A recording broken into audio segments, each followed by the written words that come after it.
Le jardin, c'est une micro-société.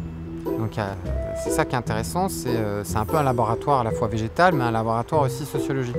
Montre-moi ton jardin, je te montrerai qui tu es.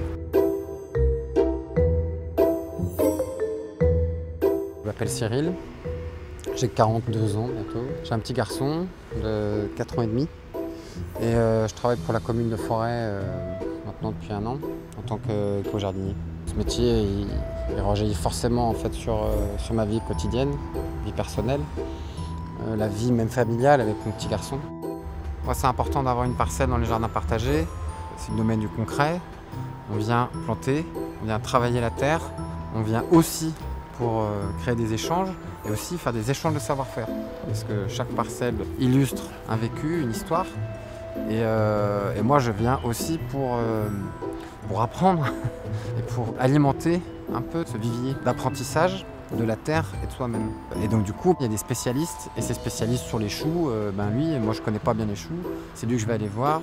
Donc comment on va rentrer en contact, moi je travaille plus sur les graines ou sur les semences. Là, il y a vraiment un brassage qui est qui est juste, qui est généreux, qui est humble.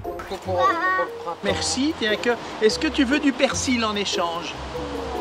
Ah oui, c'est du persil plat, c'est pour la salade ce soir. J'espère, moi, qu'Ulysse puisse porter ces valeurs en fait, du jardin, ces valeurs de générosité. Je pense que cette génération-là, elle commence vraiment très tôt en fait, à être sensible à la notion de recyclage, d'environnement, du respect en fait, des êtres vivants.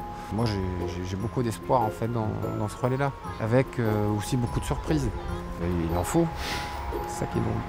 Il faut de la surprise. Là, on va pouvoir récolter les graines. Donc on les voit en étoile, tu vois.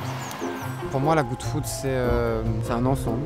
Ça peut être à la fois ce partage, ça peut être à la fois la couleur dans l'assiette, ça peut être à la fois les aliments qu'on mange ou qu'on décide de manger ou qu'on décide de ne pas manger. Pour moi, le bien manger, c'est surtout se faire plaisir. Et faire plaisir à l'autre, ça c'est encore mieux. Ça c'est l'idéal.